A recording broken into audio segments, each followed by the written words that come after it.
right. Well, we're a couple minutes after 7, and we got the recording started. So we'll go ahead and jump right in.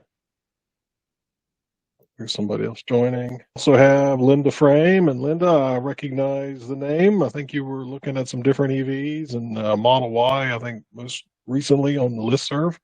You want to tell us a little bit about yourself and what you're looking for, and if you've got any plans lined up so far? You're muted. Mute. Sorry.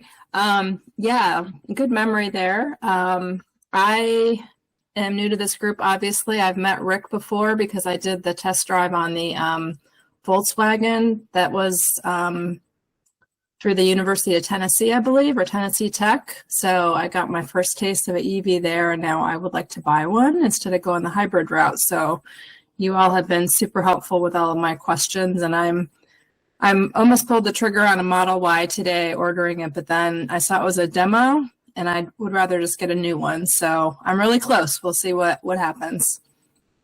All right, awesome. Well, thanks for joining us, and yeah, once you select something, yeah, join us. Send out a picture. Let us know how you like it. All right, I don't think I see anyone else I don't recognize. All right, well, this is our informal coffee and EVs for May. I said it's pretty informal for any of the new folks, so no special rules or anything. Generally, we're just talking about news and answering any questions or comments or issues that have come up. I've got just a few news articles that I kind of picked that I thought might be interesting topics. So let me share these real quick, and we'll kind of talk about them. If my screen will share here.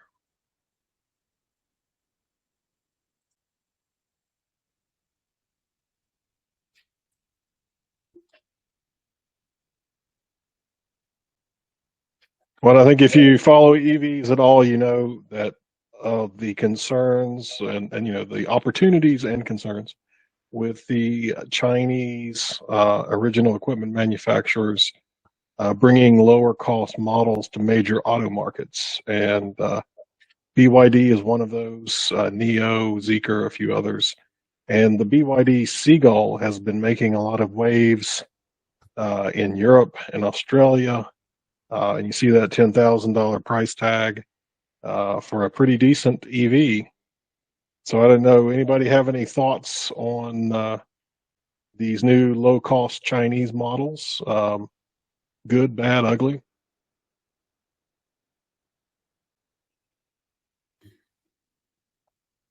I just feel like it's like you and I were talking about the other day.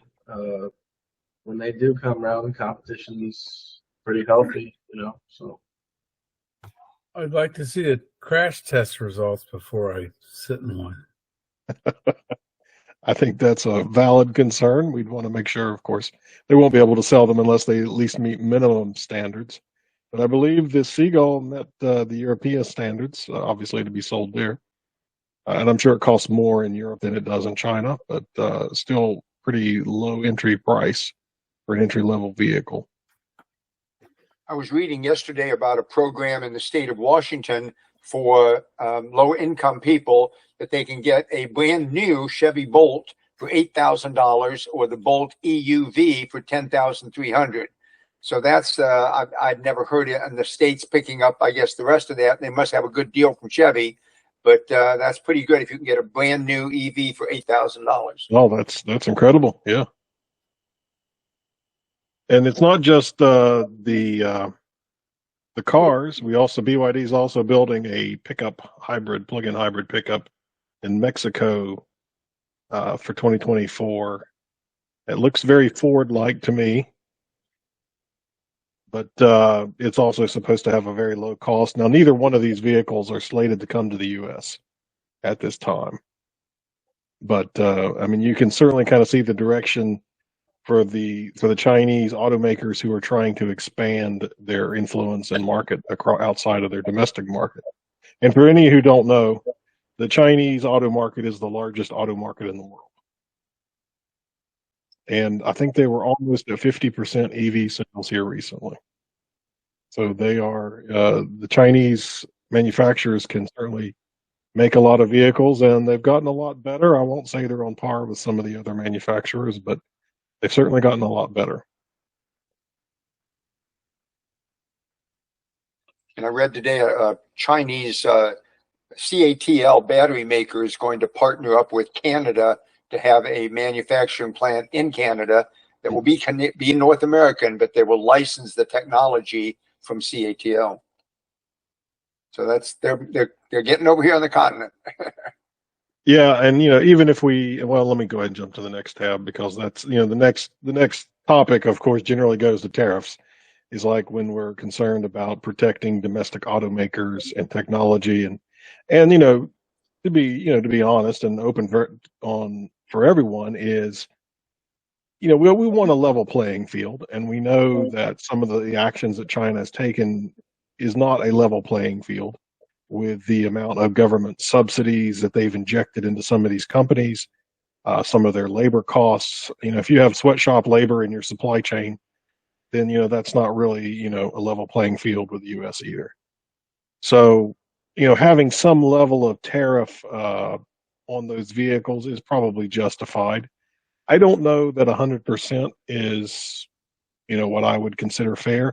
I also think it's important that our domestic manufacturers feel some heat, that they understand that you have to be competitive in the world and with other world players with your technology and production and costs.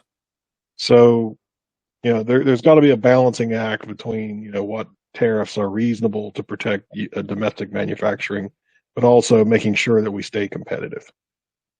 I mean, it covers labor too.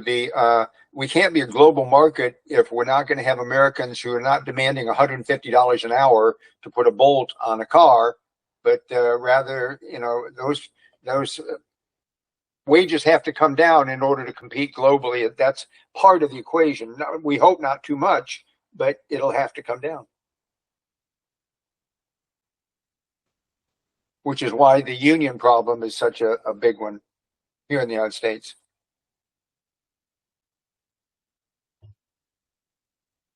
Well, and our domestic manufacturers, of course, they've got other challenges beyond just labor costs, but also part of labor costs are things like pensions and healthcare plans, legacy benefit plans, and things like that.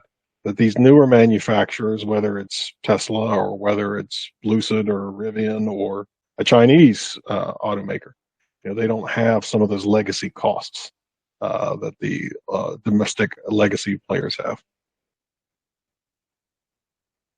Yeah, it's overseas manufacturers don't have medical costs built into their car, where medical costs are higher than the cost of steel in American cars. So those medical costs are taken care of through some sort of non-employer based programs in other countries. Environmental issues also. That's a good point, John. The regulations about pollution and some of the clean air and other pollutants that we have strict controls over, these other countries do not. So that's another factor to take into account. Yeah, we wouldn't have a electric car industry if not for the California air pollution rules, because no one would ever have built EVs that's why they started, was for California air pollution, mandated by the California Air Quality Board. I'm not sure where it is now, but when I retired, the statistic was validated that 90% of all of our healthcare expense. Well, first of all, the doctors aren't getting the big share of it. It's the hospitals. But 90% of your healthcare costs are in the last 100 days of your life, and most of that is futile. We have to have a societal change about understanding that death is mandated for all of us, and to spend, if somebody else is spending the bill for chemotherapy for $36,000 a dose when it's going to extend your life by maybe a month, someone's got to say, you can't just decide. If you had to pay it out of your pocket, no one would pay it. But if someone else is paying for it, if we spread it among everybody, then we say, oh, sure, it's like free money. And we have to somehow stop that whole idea. By the way, on that topic, on the West Virginia ballot, I'm not being partisan now. The legislature is going to make it, it's already against the law, but they're going to try to put in the Constitution that you can't have assisted dying.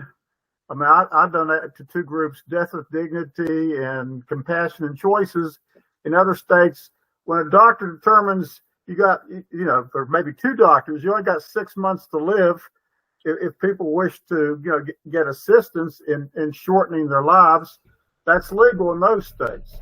And so it's the same point you're making. That is where the big cost is the last 100 days. And this idea that, well, we want to have the highest life expectancy. What kind of a quality of life are in those last 100 days? I mean, I'm 74. I just think we got a lot of our values screwed up. Okay. Well, and before we go down too deep a rabbit hole, we'll move on from that. But just some notes out there about what's kind of percolating as far as efforts from Chinese automakers and tariffs in the U.S.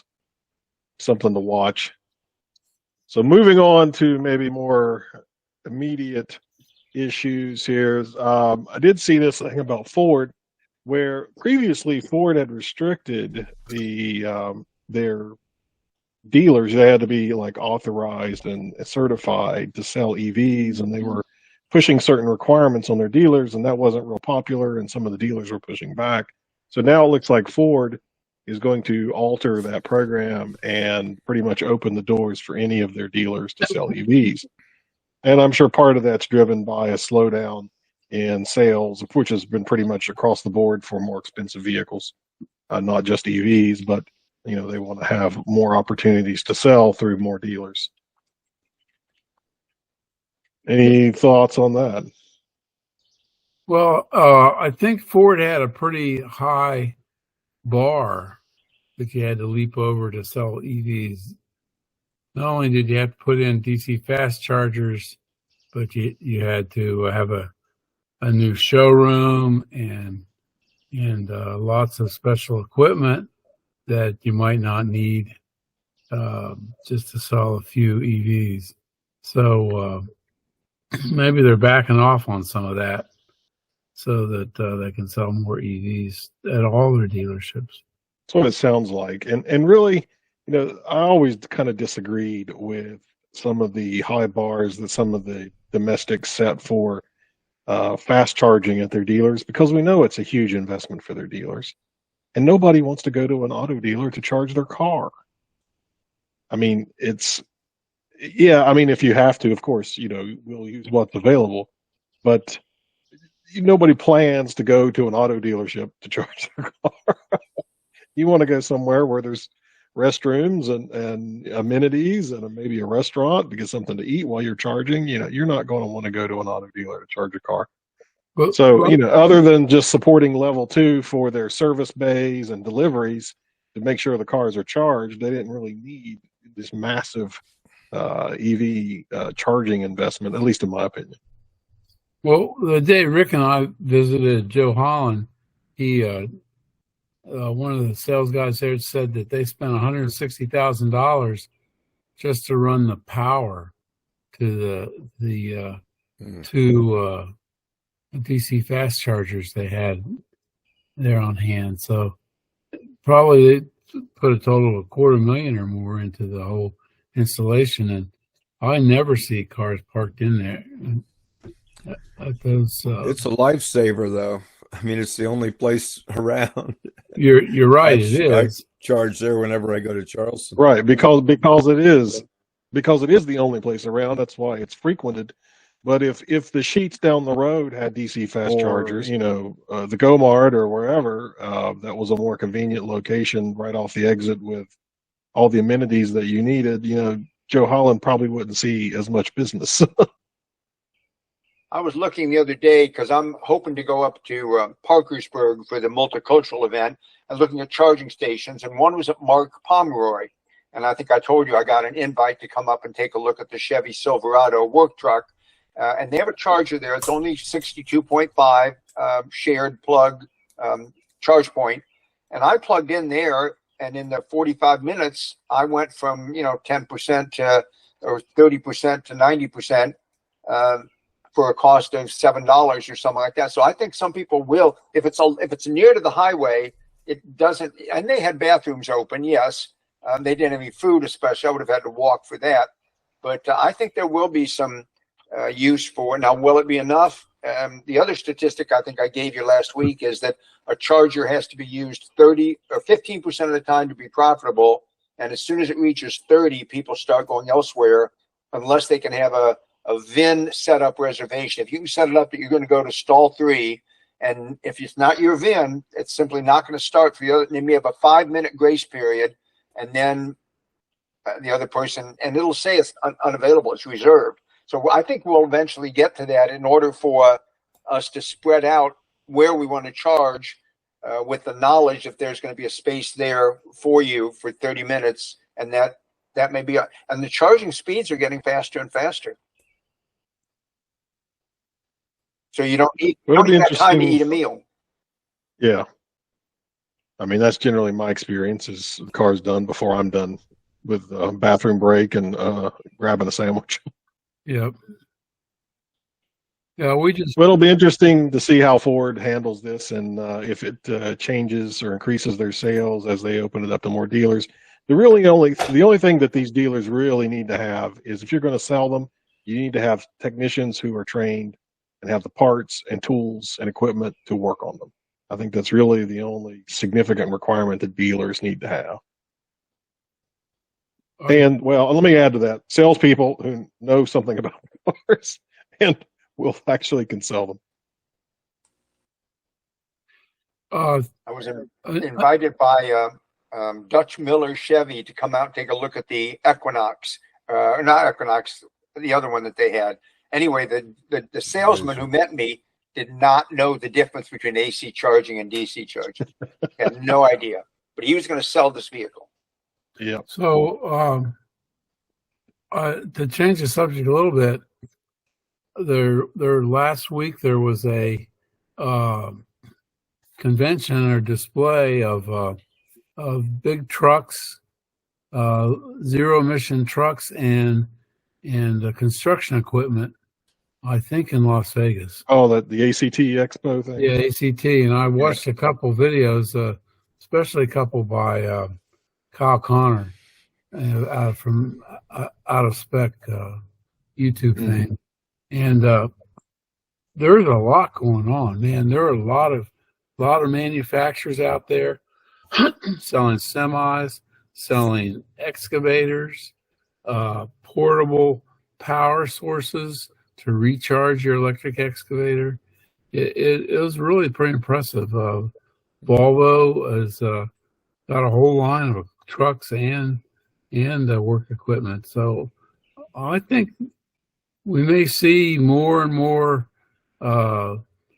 falling into the commercial manufacturing part of the electrification soon. And I think I saw MCS, the new MCS charging standard and plug, is getting fairly close for those commercial heavy duty vehicles. And if for those who aren't familiar with MCS versus, we talk about CCS and NACS, it's a megawatt charging system, and I think it goes up to like 3.75 megawatts of power. Right. And I did see a new name pop up. Wes, you want to introduce yourself? Tell us a little bit about yourself, and if you have an EV or if you're looking for an EV. It's Amanda. Sorry, I'm on my dad's account tonight. Oh, okay. Sorry. All right, then let's see here. The other thing I saw was Kia. Hyundai and Kia are on a roll nowadays. this new EV3 compact SUV, they're kind of targeting to around 30,000, 35,000, something like that. Looks like it could be a strong contender. It'll be interesting to see. I'm not sure that it's been officially.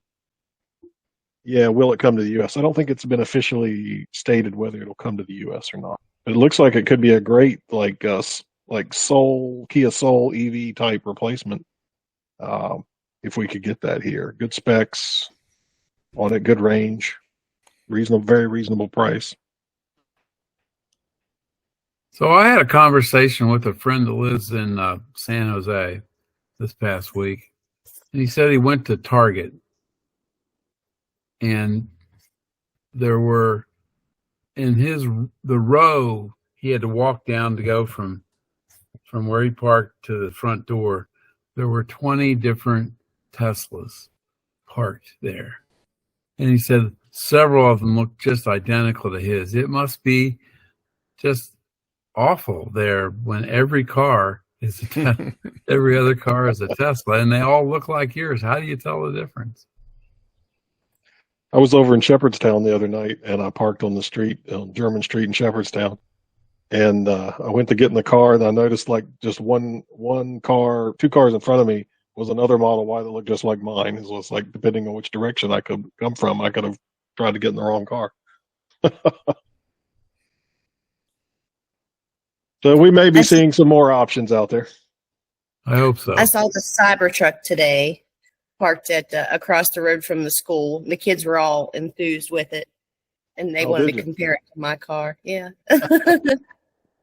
So my sister says that somebody in New Haven, of all places, has bought a Cybertruck, and the reason they bought it was they were tired of talking about politics, and they wanted something else to talk about. And they're sure getting an earful from everybody about the Cybertruck, but it's not politics, and the guy's just thrilled to death.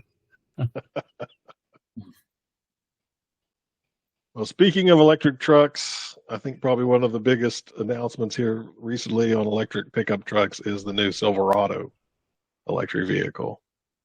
And, you know, if GM can make these things in quantity, and it lives up to the what we've seen so far with the range figures and, you know, capabilities, they could certainly have a hit on their hands. I mean, it's pricey, but you can't deny the specs and the tech they've got packed into the vehicle. It looks. Has anyone really... seen anybody happen to have seen one of these at all? It looks really nice. It worries me that they pack so much battery into these things, the tires are going to wear out in like 6 months. Yeah, this is like the one that I saw at Mark Porter, and that 74.8 is for the work truck. The one with the highest amenity trim starts at 92,000. Yeah, I think like this one that got pictured here, I think it's in the 90s. That's the work truck. Yeah, you wouldn't want to throw a couple crowbars in the back of that truck and scratch it, you know. Right. Yeah, the stuff you can haul in the back when you lay the seats down and everything is incredible. But yeah, you want to scratch up your $90,000 truck? I don't know. Yeah, this thing's got the for those who are familiar with the old Chevy Avalanche, it's got that mid gate where you can lay down the back of the cab opens up and you've got access to where the rear seats are. So that is kind of a neat kind of a setup. Yeah, I think it'll haul 10-foot lumber without hanging out, with still something capping the end. All right, well, that's kind of some of the news stories I kind of picked out I thought might be interesting. Anybody else have any other items that they've noted they want to discuss? I'll just say I'm starting to see more and more Rivians driving around in West Virginia, and so, or at least, you know, as far west as I make it, which isn't very far west, but out here in the Eastern Panhandle. But it's just nice to see more of them with West Virginia plates. I wish I could catch some of them and, you know, tell them about the group, but usually we just get a wave or the little flash of the hazard lights at each other. More the merrier. Hey, Scott, did you have, I think you have your hand up. And you're on mute.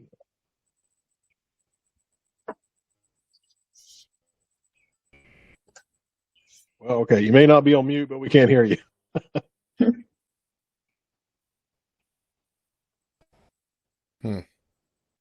Well, Linda had something to say too.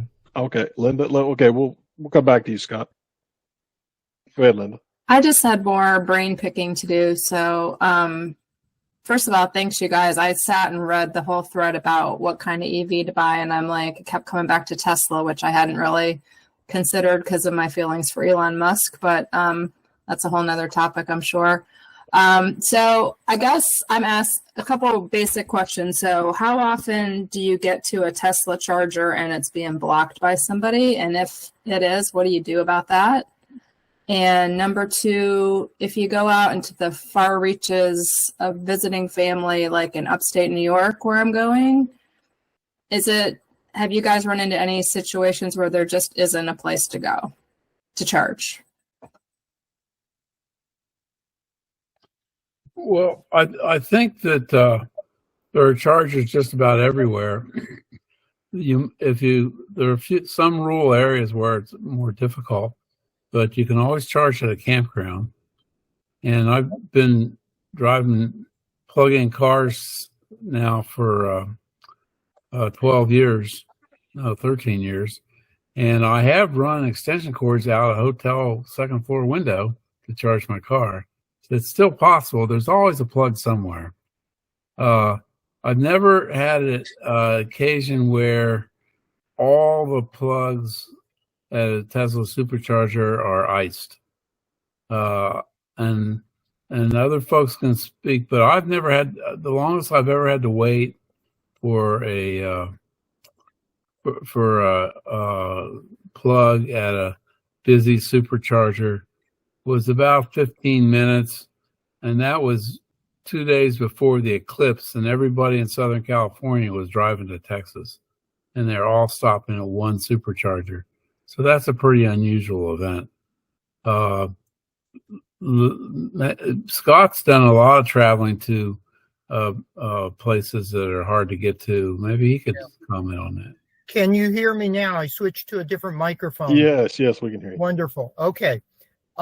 We took a 9,000 mile trip back in 2021, and essentially it was from here to Maryland, then to Michigan. We were moving our daughter from those two places up to Michigan, and then to Wisconsin, joined up with my sister-in-law and father-in-law in their vehicle. We continued with Sue and I in the Tesla out to Jackson Hole. And when we got past or approaching, I think, Cody, or a little past, I think it was approaching Cody, Wyoming, it said, whoa, car said, you're entering an area where we can't see where you can get to a supercharger. Well, we were stopping, like Marty said, at the Cody, Wyoming campground. It was already reserved and everything, and so we were fine. And then there were, even in Yellowstone, there's two superchargers, maybe more now, haven't looked for a while. And so we had no problem there. And then we met up with our son in Seattle, drove down the West Coast, no problem. And then we went to some national parks, no problems. Then we were in Sequoia, and we were looking at programming at, a spur road that our son wanted to go on. And it was like, yeah, we think we can do it. But the mileage, if we could have, because when we descended out of the park, when we got to the next supercharger, we had 35% because we descended like 8,000 feet or something, gained a lot of power that way.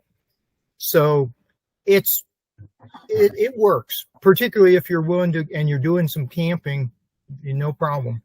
And then coming home through Colorado and Utah, no problem anywhere. The major U.S., all the interstates, and then the major U.S. highways, you'll have superchargers where you need them. And even in California, the longest we had to wait was twice 5 minutes to get a plug at a couple busy ones. So I'll chime in with my experience. I mean, I've been driving Tesla since 2018. I've never waited at a supercharger. I've never had a supercharger be iced. I did experience the supercharger in Morgantown where a contractor had blocked half the stalls with a trailer. and you ask what would you do if it was iced. Mhm. So generally, I think you should just ask the host. In this case, it was a Sheetz. I went in and asked for the manager at the Sheetz, and very nicely asked, it's like, hey, just want to make sure you guys are aware that there's a contractor that seems like he has half the supercharger stalls blocked, and we want to make sure folks can get in and charge. And it was a contractor doing some work at the Sheetz, and so the manager had them move in about 5 minutes. They were gone. So, I mean, it could happen. I mean, that's happened to me once. That I noticed that in those 6 years now. So, and it was handled easily. But yeah, I've never had to wait, never been blocked, never had any problems. Now, your question about if you're getting off the beaten path, and that does happen. I mean, generally my strategy is try to hit a supercharger before you get off the beaten path and make sure you got good charge so you can get back. Or if you're going somewhere like family, which I've done this as well, is just plug it up to 120 volt at your family's house, and give them $10 for electricity, and especially if the car is going to be sitting there for a while you're visiting, a little trickle charge will be fine. Cool. Okay, that's what I was planning to do. So, and I just one more quick question. So, is anybody investing in the converters so Tesla drivers can use the other kind of chargers? Is that worthwhile to get? Yeah, I have one, but the only time I ever used it was down at Joe Holland to test it out. Oh. But it's actually back in like 2019, there weren't as many superchargers, and I rented the Chatamo plug from another member, from John Ayers, and maybe it's 2020, and we went to the north rim of the Grand Canyon, and we did need to use that Chatamo plug at a charge point. But since then, Tesla's put a plug in right next to one door to them. So there's very few places. I think getting to Great Bend National Park is a real challenge in electric cars still. Big Bend, you mean in Texas? Big Bend, yeah, Big Bend, yeah. Yeah. There was supposed to be a supercharger go in there, but it looks like it's been canceled by Elon's madness. I was going to add one more thing. Is I took that CHAdeMO adapter when we went in 2021. Didn't need to use it because the supercharging network was so good. Our son hiked the Appalachian Trail, and when we were in North Carolina and Georgia, we had an Airbnb, and it was quite a ways off of any interstate or whatever that has supercharger. We carefully looked at the Airbnbs we were going to rent where he was going to be joining us. We get him off the trail, put him back on the trail. And we've tried to figure out where's the dryer plug in the Airbnb, and we did quite well. And so we were able to charge overnight, no problem, and then go and do the driving for the day and recharge that night. The second place actually had an RV plug. We parked in the driveway and looked, oh, what's this box on the side? It was an RV for their RV, I guess, a 50 amp plug. Make sure you've got various plugs with you. Oh, and one last thing I was going to say, Linda, is you may worry about the superchargers being opened up to all the other car brands. It's only the 250 kilowatt ones are the newer ones. The 150s will still be for Teslas, so it'll be a little slower, but you won't see a lot of other vehicles there. So, and adding to what Scott was saying about Airbnbs, that's hotels, Airbnbs. You can look for a lot of those places that have charging, and a lot of times it's free. I make regular trips to the beach in Delaware and Ocean City, and it doesn't cost me anything for fuel. I charge here at home for free, and then I charge at the hotel for free over there and come back. So, you definitely, you learn to start looking for those opportunities for charging, and free charging is, always nice. Yeah. I've got a slideshow if you want to share, or do I need to request it, of Cybertruck that we saw up in Columbus. Cool. Yeah, go ahead. So what do I do here as far as request it, or just share? You should be able to just share or present now. The little up arrow at the very bottom, the arrow in the box pointing up. Arrow in the box. Fourth on the right. Yeah. No, activities. I don't know what your screen, if it looks like mine, but it's the bottom, in the very bottom in the center on mine. In the Oh, yes, I see it. Between the Gotcha. smiley face and the waving hand. Yep. Yeah, there you go. So now I need to pick which window. Okay, there we go. Window, share. Okay, is it showing? It's working on it. There it is. Dismiss. Okay. Let me see if I can.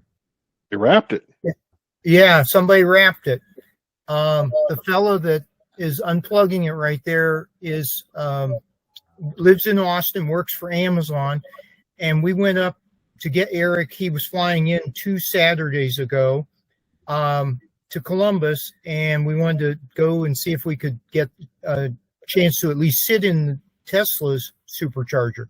Well, they said, well, ours went to Nashville or something. Then 2 customers came in, and this one was the most impressive one. He did a blue wrap, and I'll show you later what his handle is on that. But he was quite willing, and Eric, who also works for Amazon, this guy does as well, got talking about all Amazon stuff, but he was very happy to show us it. Now, let me see if I can show you the rest of the pictures. That's what the screen looks like. It's even bigger than in a Model 3 and Model Y and so forth. And I'm just going to go through these real quick. The back seat was quite comfortable and plenty of room for 3 people. It's got the glass roof, of course. And the cover was down on, so you see my wife there looking in the back of it.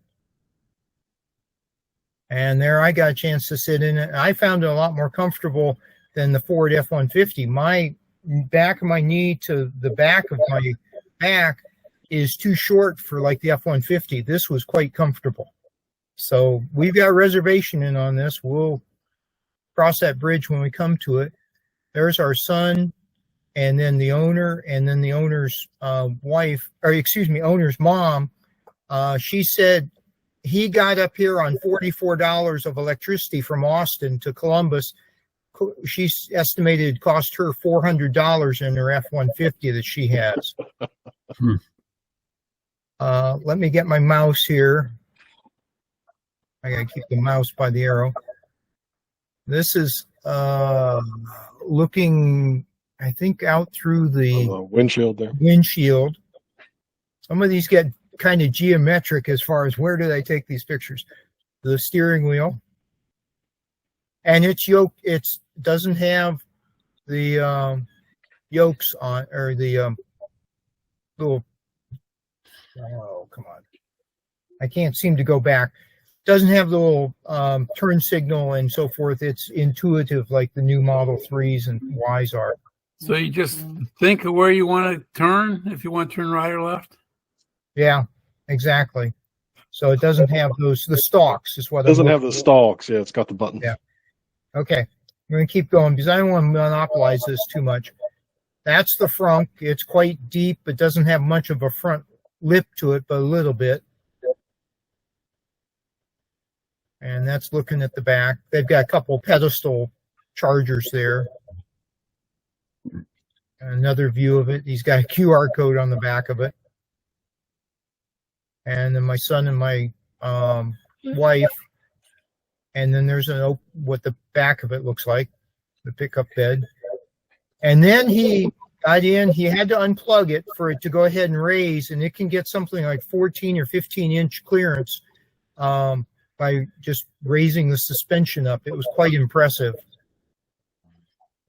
And that's a hubcap. There was something about some corrosion underneath that, the little cover in the front.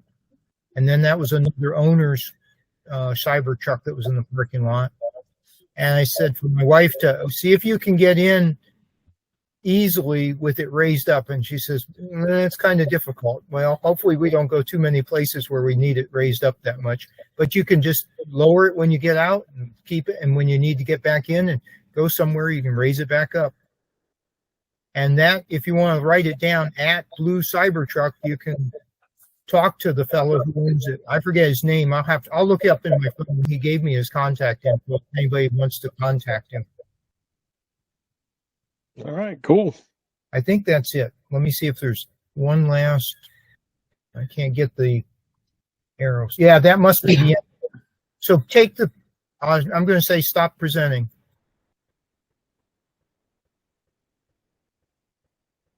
Thanks, Scott. Yeah, You're thanks. welcome. I haven't seen one in real life yet, so I'm waiting to see one. We were quite disappointed for about 2 minutes until this one came in the parking lot, and then another one 10 minutes later. Speaking of the Parkersburg event, I don't think we've got John on with us. John Ayers. Rick, have you heard anything? Did Marshall agree to help out this year again? I sent that Clean in- Cities. I sent the email out. I think I carbon copied you. Right. So Yeah. I haven't heard back yet whether they were going to pay for that, but there was a little bit of email problems with Amy. But I've called her and she actually called back, but I forgot to mention that one again. But I'll follow up on that and see. I don't know if that's, it's what is it, $120 we were trying to get from them. I don't know if that means we wouldn't go to it. It was a good event and a fun event. We enjoyed it. But that's what I was saying. I was stopping at Mark Porter because I can get up there, and on the way back, that would be just about where I'd want to just stop for 15 minutes and it's just less than a quarter mile off the road. So I don't know anything more about the Parkersburg. Well, yeah. If you do hear back from them, let us know, and if we need to. What's the date on that? I think it's June 22nd, something like that. Yeah. 20th or 22nd, I can't remember, in June. Sometime. I'll check the calendar. It was a Saturday, I believe, so it's probably the 22nd. Yes. Has anyone heard 22nd. about the snowshoe thing in August for EVs? No. I haven't. I don't think so. I want to say Race to the Mountain, I think is what it's called, and it's specifically for EV cars. I'm gonna look at it and I'll send you the information if I find it again. Yeah, share it out with the group. I've raced up that on my bicycle decades ago. Linda had borrowed the Volkswagen several borrowers ago, but the last two that I've handled as manager were Ohio. They're getting very little support from the Ohio people, and so they contacted John and me to see if they're fairly close, right on a county touching the river. So I've had the last one, and then the one just this last Saturday was another South Point, Ohio person. So I'm fleet manager for those two Ohio borrowers as well. We may have run out of people in Huntington that actually want the Volkswagen. There's a lot of people that want to participate, but most of them wanted the F-150 Lightning, and some of us want. And the other thing is they may bring the Chevy Bolt out of Ohio and bring that here, and I would take care of the Bolt, and then John would take the Volkswagen ID4 up in Parkersburg. But we may actually exchange them at that particular visit, or on the 22nd, but we haven't worked it out yet. Have you, speaking of the Tennessee Tech program, Rick, have you heard anything else from them about the charging rollout or deployment? No, nothing. Yeah, I haven't either.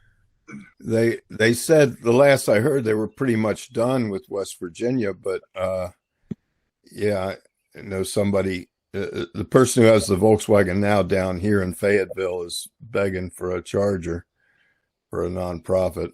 I don't know whether he's gotten a hold of you yet, Marty, but I gave him your contact about Chip to Pickering, see if he had anything left. But they're looking for one for the old Oak Hill School. We have chargers in Fayetteville. Oh, do you? Yeah, by the library. Huh. Really? I didn't know. Yeah, those went in not too awfully long ago. About a year and a half ago. Yeah, huh. A year ago. Okay. All righty. Yeah, they're right. There's a bed and breakfast right across the street. It's a real convenient location. It's about a block from downtown, huh. and it's the police station's there. The new apartments that have been built are there where they converted an old school into it, and it's a 2-minute walk or less to the library. Okay. Well, I'm going to Oak Hill tomorrow. I have to get my bolt the alignment done for the third time. Our road has some severe bumps in it, and got knocked out again. Ooh, that's something I have a story to tell about Tesla if I have a chance here. We got our alignment knocked out on our trip to Cape May earlier this month, and all the automation stopped working, and we were able to drive to the Sterling Tesla store, and they fixed it on the spot. But if you get your alignment too far out of whack on a Tesla, nothing. Regenerative braking wouldn't work. Cruise control wouldn't work. Obviously, autopilot doesn't work. Lane keeping doesn't work. Warnings about your getting out of your lane doesn't work. It was a real mess. But we were able to get an hour and a half. They fixed it, and we just drove up cold. We made an appointment, and the first appointment we got was for in 2 weeks.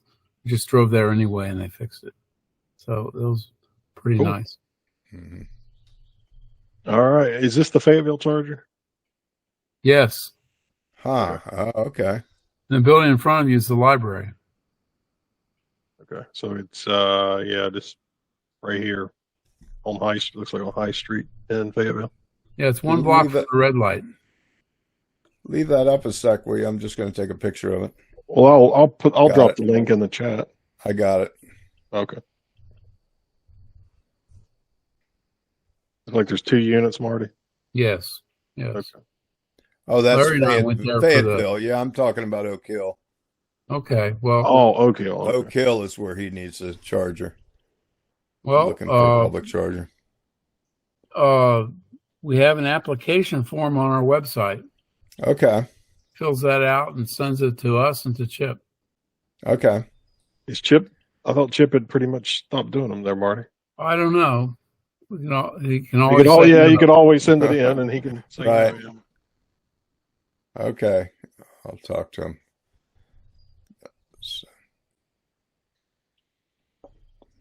I haven't talked to Chip in a good while. He's usually out of the country.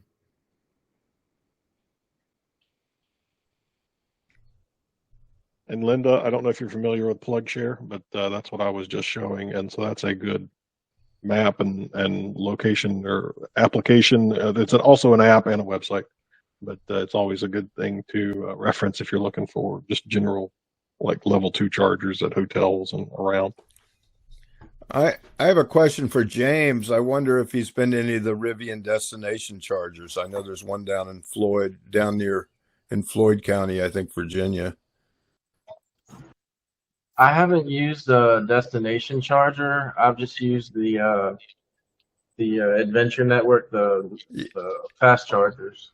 Yeah, that's what I mean. I'm sorry. Okay, yeah, I've used several of them actually, and they've worked just as good as the superchargers. When I had my Tesla, it was just plug and play and automatic handshake and authentication, no app stuff. It was pretty great. I used several on my last trip down to New Orleans, and it really hit me when I started getting back to the Electrify Americas. And James, you were just telling me that Rivian has kind of paused sending out the supercharger adapters. Both Rivian and Ford, to my knowledge, have paused while the factory that was putting them out catches up. There was either some kind of supply shortage to them, or they were at capacity. Something caused that slowdown in the supply chain. So I was expecting to get my adapter by early June, and I'm not expecting it till at least July now. So did you buy a lectern? No, sir. It was the adapter that Rivian was sending out. It looks like the same one that Ford got from Tesla. I think it's made by the same factory even. So the OEM supplied adapter for Right. the brand. Yeah, there's several third-party ones. There was one that was recalled, but then they replaced all the ones that were bad, Lectern or something. Mhm. They're Amanda, only- did you get one for your Mustang?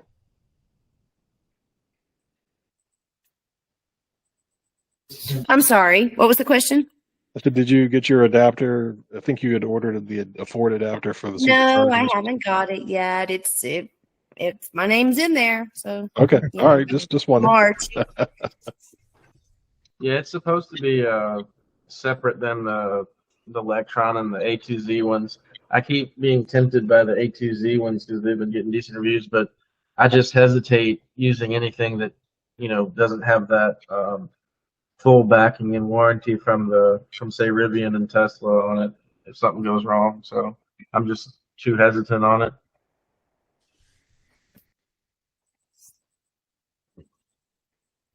All right, well, we're about 7 minutes till 8. Any final topics to throw out there? Any questions? Aaron, go ahead. Hello. Not. Can you guys hear me? Yes. Yep. Yeah. Not really a question, but I heard someone say my name earlier, and I was driving and wasn't able to respond. But I just wanted to introduce myself. My name's please Aaron. do. Nice to meet you all. I'm from Charleston. Recently got an EV a little over a month ago, and novice to the whole thing, but enjoying it and glad to be here. Well, what did you get, and how are you liking it? I got an Ioniq 6, the Wow. all-wheel kind of. I don't know. I always forget if it's the SE or the SEL. It's the lower trim, but I'm loving it to death. I probably, Yeah. in terms of things I love right now, it's my girlfriend's number one, and then the car is like right behind that. So Mhm. Well, Well, you welcome car. to better the world of keep EVs. those things in the right order there. Yeah. yeah. Yeah, this is being recorded. Yeah. Oh, she knows. And Linda, if you That's ever nice to want meet you all. if you ever want to test drive the Hyundai Ioniq 5, just give me a hoot, and I'll be happy to let you take it for a spin. Yeah, definitely. Are Are you in Charleston? No, I was saying to Linda, who's thinking of buying a vehicle, if she wants to drive the Ioniq 5, as you can see behind me. So, and I'm in Huntington, but she's in Huntington too. So if she wants to take it for a drive, she can. Rick, I'm in Charleston. Oh, is that right? Oh, Yeah. the other lady who handed it to you, I think. Yeah. Yeah, we had to meet up in Hurricane that day. Yes, and she and her husband. She works in Charleston, and her husband works in Gallipolis, and they live in Huntington. Oh, wow. And there's distances, but he's right. I don't know if any of you know, but there's a CCS plug in 2 plugs in Gallipolis, and they just raised the fee to $10 initiation fee, 20 cents a minute, plus all 3 of these stacked, plus like 40 cents a kilowatt hour. So it turns out to be more than $1 a kilowatt hour for if you get 30 kilowatt hours, it's going to cost you $40. That's insane. Crazy. Remind me not to go to Gal Plus with a low charge. Yeah, amen. I think the last time I used a supercharger on my way down to Charleston, they had actually dropped the rate slightly from 38 cents a kilowatt hour to 36 cents a kilowatt hour, like in Morgantown and Charleston. Sam's not on right now, but she used a supercharger for the first time the other day, and Oh, well, James, actually, go ahead and tell everybody about the Model Y that your girlfriend's Oh on. no, I'm gonna save that for when Sam wants Oh, to be okay. on She camera. wants to join. Okay, I got you. Yeah. But she was just really excited because she supercharged the first time. I think it was 23 cents a kilowatt hour at that one, and I mean it just blew her away, the difference in gas in her former car, even though it got 40 miles to the gallon. It adds up fast. So one last parting shot. Forbes magazine this week had an article about the difference between charging at Tesla and charging at Electrify America. He said the Teslas are plug and play. It was just like you plug them in and they go. They play. He says the Electrify America, those are plug and pray. And EV certainly Go just went to plug and play. They're going to use if you register with your VIN and your credit card, you just plug it in and it'll, you don't have to do it starts automatically and charges. It's just like the Tesla, but they call it auto charge plus. I think it's auto charge. Yeah. Yeah, but they still aren't as reliable as the Teslas. So. I've got an article if you guys are interested in it. It's basically comparing, there's an argument out there. If you're in West Virginia, you're still charging with coal. So it's not really that green. But even using the dirty grid, it's still way better for the environment getting an EV. So you guys are all veterans. You probably already know this, but I've got some friends who need to read that article because they're like, what do you think you're doing? And they have all the talking points, And Linda, I will add that I've come up against that multiple times. And the one thing that I will tell folks, especially from West Virginia, is West Virginia doesn't make we make no liquid fuels here. We have to import every drop of gasoline or diesel that we burn from other states. Mm-hmm. Yes, we may be burning coal-powered electricity right now, but that supports state jobs and the economy in West Virginia. We can buy the most American-made vehicle. Tesla Model Y, 3, S, and X are the top 4 American-made vehicles supporting American jobs. We're not importing fuel from other hostile countries and supporting their militaries. So, and I'm sure you've read all these things before. But the thing about, West Virginians is like, they can't really, some of them just can't connect the dots that electric vehicles are using the fuel source that we produce, that our workforce produces. We're not importing it and paying others. I got passed by a Tesla that had a Friends of Coal's license plate the other day. Well, what was who had the Tesla in Charleston way back when that had the coal? Robbie. Is he the one that had the coal powered plate? Yeah, Robbie. Okay. Yeah, there was a Model S in Charleston that the license plate was coal powered for a long time. Yeah. He still has that car. It's a 2012 Tesla, and he's still driving. Oh, he still has it. No. Yeah. He sold that one, I think. Oh, he did? Yeah, and he then got a Model Y, I want to say. His wife, though, is a little, I won't say anything online and everything. It was being recorded. Since it's recorded. So. And Robert and I, maybe some others, also have solar panels. So, that's true. I was just going to bring that up, that I'm approaching parity with my production and consumption over the last year. So I'm really glad that I've brought some, efficiency. So now I'm all solar. Yeah, and I make more power every year than my all electric home and electric vehicle use, and I have 12,000 kilowatt hours of credit on my bill. So all right, I mowed 3 or 4 acres today with sunshine. So our electric. All right, John. That's right. John's got solar too. Tram. Thornton's got solar. I know Scott's put in solar here recently. Larry has solar. Larry has solar. Yeah, we've got several solar folks. So Linda, if you're ever interested in solar. Got lots of folks you can talk to.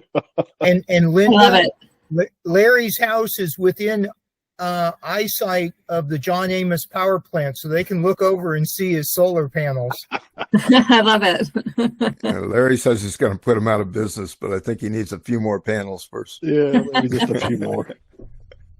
All right. Well, we're here at 8:00, so thank you everyone for joining. Hope you had a good time with this coffee and EVs, and we'll see you next month. The next meeting will be, let me see here, June 25th. It will be the last Tuesday in June. Go ahead, Scott. Do we have any in-person ones? We had one in the past, an in-person one in Taze Valley at the Panera we were planning. I think Rick had one recently, didn't you, Rick? Or did it get canceled? He's dropped off, I think. Rick dropped off. I think there was one scheduled. I think it happened, but Rick wasn't able to attend. Okay. There's not another one. And one last thing, is there any plans to maybe do the I'm not going to call it a race, but just the rally across West Virginia. We talked a little bit about We it. talked a little bit about that, and it said I've been too busy to work on it. And if somebody Same else here. would want to kind of pick that up, that would be great. But until then, we might just have to table it. Well, what I might do sometime is if my wife and we did a little trip down to New River Bridge and Summersville and so forth. And I was thinking with her, sometime we'll just go out and do parts of it. We won't necessarily do it all in 24 hours and just test it out, but it That'd might be be a great. couple months. So, Sure. okay. And speaking of call or in-person events, I do want to do one over here in the Eastern Panhandle. I'll probably do one next week or so. I don't think we've got any. Well, James is on for Eastern Panhandle. I don't know if we've got any other Eastern Panhandle folks. James, are you available next Sunday? Let me check real quick. What do we got? Well, let me know. Let me know. All right, sure. I'll text you. I'll say goodbye for now. All right. Thanks, everyone. We'll And talk thank after you. next month. Aaron, one last thing. Marty and I are both in Charleston as well. Okay. Yeah, I'd like to meet up sometime. Yep, exactly. Yeah, All if you right. guys want to do a Charleston meetup, go for it. We'll try and arrange something. We'll let everybody know in the group Group message email. board. All right. Thanks, everyone. Later. Bye. Thank you. Nice meeting you all.